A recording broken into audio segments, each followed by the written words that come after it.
పల్నాడు జిల్లా నర్సరావుపేట నియోజకవర్గ తెలుగుదేశం పార్టీ కార్యాలయంలో ఎమ్మెల్యే చెదలవాడ అరవింద్ బాబు ప్రజావేదిక కార్యక్రమాన్ని నిర్వహించారు. ఈ కార్యక్రమానికి ప్రజలు పెద్ద సంఖ్యలో పాల్గొని తమ సమస్యల్ని అర్జీ రూపంలో ఎమ్మెల్యేకు తెలిపారు. ఎమ్మెల్యే చెదలవాడ అరవింద్ బాబు వచ్చిన సమస్యల మీద వెంటనే స్పందించి ఆ శాఖాధికారులకు ఫోన్ చేసి తక్షణమే విచారణ జరిపి సమస్యల్ని తొందరగా పరిష్కరించాలని ఆదేశించారు. ప్రజా దర్బార్పై ఎమ్మెల్యే అరవింద్ బాబుతో మా పల్నాడు జిల్లా ప్రతినిధి స్వామి ఫేస్ టు ఫేస్. కూటమి ప్రభుత్వం అధికారంలోకి వచ్చినాక మరో అడుగు చంద్రబాబు అయితే ప్రజలకు మరింత చేరువ అవడానికి, ప్రజల సమస్యలు తెలుసుకోవడానికి ప్రజావేదిక అనే కార్యక్రమం కూడా ప్రతి బుధవారం శనివారం అయితే ఈ కార్యక్రమం నిర్వహించడం జరుగుతుంది. ఈ కార్యక్రమానికి ముఖ్యంగా స్థానిక ఎమ్మెల్యేలు, అధికార పార్టీ నాయకులతో ఈ కార్యక్రమం అయితే నిర్వహించారు. ఈ కార్యక్రమానికి ఎలాంటి సమస్యలు వస్తున్నాయి, ఈ కార్యక్రమం తమ దృష్టిలోకి వచ్చినాక నాయకులు ఏ విధంగా స్పందిస్తున్నారనేది మనతో పాటు నర్సరావుపేట ఎమ్మెల్యే చెదలవాడ అరవింద్ బాబు ఉన్నారు. వాడు మాట్లాడిన తెలుసుకుందాం. సార్ చెప్పండి, కూటమి ప్రభుత్వం అధికారంలోకి వచ్చినాక చంద్రబాబును మరో అడుగు ముందుకేసి ప్రజలకు దగ్గర చేయడానికి మిమ్మల్ని అందరినీ ప్రజావేదిక కార్యక్రమం నిర్వహించారు. ఈ కార్యక్రమానికి సంబంధించి ఎలాంటి సమస్యలు వస్తున్నాయి, ఈ సమస్యల మీద మీరు ఎలా స్పందిస్తున్నారు? అందరికీ ధన్యవాదాలు తెలియజేస్తూ, మరి ఉమ్మడి కూటమి ప్రభుత్వం ఏర్పడిన తర్వాత ఇప్పుడు 10 నెలలుగా వస్తుంది.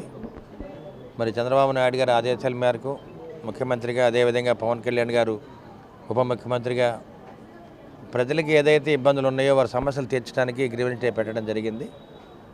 మేము 9 నెలల నుంచి కూడా మరి గడిచిన 5 నెలలు ప్రతిపక్షంలో ఉన్నప్పుడు ఇప్పుడు కూడా ప్రజల్లోనే ఉంటున్నాము. ప్రజా సమస్యలు తీర్చడానికి, అదేవిధంగా శానిటైజేషన్ వర్క్స్ చేయడానికి, కాలువలు శుభ్రం చేయటం కానీ, రోడ్లు మరమ్మతు చేయటం కానీ, 2 పూట్ల మంచినీళ్ళు ఇవ్వడానికి ప్రతిరోజు మరి మున్సిపాలిటీలో కానీ సిటీలో తిరుగుతూ ఉంటాము. అదేవిధంగా గ్రామాల్లో కూడా తిరిగి మరి ఫామ్ పాండ్స్ కానీ ఇవన్నీ కూడా దగ్గరుండి తవ్విస్తూ ఉన్నాము. ప్రభుత్వం ఏదైతే ఆదేశాలు ఇచ్చిందో ప్రజలకి చేరువుగా ఉండి మరి ప్రజలకి అండగా ఉండటానికి గ్రీవెన్స్ డే కూడా మేము సెలబ్రేట్ చేస్తున్నాము.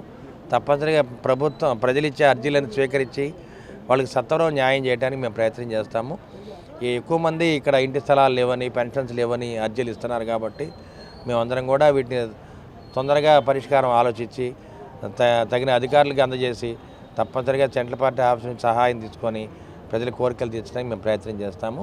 అదేవిధంగా చంద్రబాబు నాయుడు గారు ఏదైతే హామీలు ఇచ్చారో మరి ఎలక్షన్ టైంలో వాటన్నిటి కూడా నెరవేరుస్తున్నాము. మరి రేపు వచ్చే మే నుంచి కూడా తల్లికి వందనం అనే కార్యక్రమాన్ని కూడా చేసి ప్రజలకి అండగా ఉంటామని చెప్పి తెలియజేస్తున్నాము. మరి రాబోయే కాలంలో అమరావతి, పోలవరం కట్టుకుంటాము. రేపు రాబోయే కాలంలో రేపు మేలో డిఎస్సి కండక్ట్ చేస్తున్నాం కాబట్టి జూన్ కల్లా మళ్ళీ రేపు యాన్యువల్ వచ్చే విద్యా సంవత్సరానికి టీచర్ల పోస్టులన్నీ కూడా 16,670 పోస్టులు భర్తీ చేయడానికి ప్రభుత్వం సిద్ధంగా ఉంది. ప్రతి కార్యక్రమాన్ని చిత్తశుద్ధితోటి మరి అమలు చేస్తున్న నారా చంద్రబాబు నాయుడు గారికి, పవన్ కళ్యాణ్ గారికి మేమందరం కూడా రుణపడి ఉంటామని ప్రజలు తెలియజేస్తున్నారు. అదేవిధంగా ఉమ్మడి కూటమి నాయకులు మరి రంగశెట్టి రామకృష్ణ గారు, బీజేపీ, జనసేన జిలానీ గారు వీళ్ళందరూ కూడా ఈ గ్రీవెన్స్ డే కూడా హాజరయ్యారు. అందరం కూడా ప్రజల సమస్యలను పరిష్కరించడానికి మేము ప్రయత్నం చేస్తున్నాం. ఇప్పటివరకు ఎక్కువ ఏ సమస్యలు వచ్చాయి? ఇవాళ ఎక్కువగా సమస్యలన్నీ కూడా ఎందుకంటే రెగ్యులర్గా చంద్రబాబు నాయుడు గారు అడగకుండానే మరి పెన్షన్ 3,000 4,000 చేయడం జరిగింది, వృద్ధా పెన్షను. అదేవిధంగా వికలాంగులది 3,000 6,000 చేయడం జరిగింది. ఇవన్నీ కూడా దగ్గర నుండి చేస్తారు కాబట్టి మరి డిఎస్సి కూడా మరి చదువుకున్న విద్యార్థులు, బీఎస్సీ చదివిన వాళ్ళందరికీ కూడా మరి ఉద్యోగాలు ఇస్తున్నారు అడగకుండానే. అన్ని విధాలా ఇక్కడ ఎక్కువ సమస్యలు ఇంటి స్థలాలు అడుగుతున్నారు ప్రజలు. ఎక్కువ మంది పేద వర్గాలు ఉన్నారు. గడిచిన 5 ఏళ్ళుగా మరి జగనన్న కాలనీస్ ఇచ్చారు కానీ దానికి తగిన న్యాయం జరగలేదు కాబట్టి తప్పనిసరిగా ఈసారి చంద్రబాబు నాయుడు గారు మరి గవర్నమెంట్ స్థలాలు చూసి లేకపోతే అపార్ట్మెంట్ లాగా టిట్కో గృహాల్లో కూడా కట్టి మేము ప్రజలకి అండగా ఉంటామని చెప్పి ఇంటి స్థలం ఇస్తామని చెప్తున్నాము. మరి టిట్కో ఇళ్ళు కూడా నర్సరావుపేటలో 1,504 ఇళ్ళు ఉన్నాయి. వాటిని కూడా లబ్ధిదారులకు అందజేయడానికి మేము రేపు ఏప్రిల్ చివరికల్లా కూడా కార్యక్రమం చేపడతాం.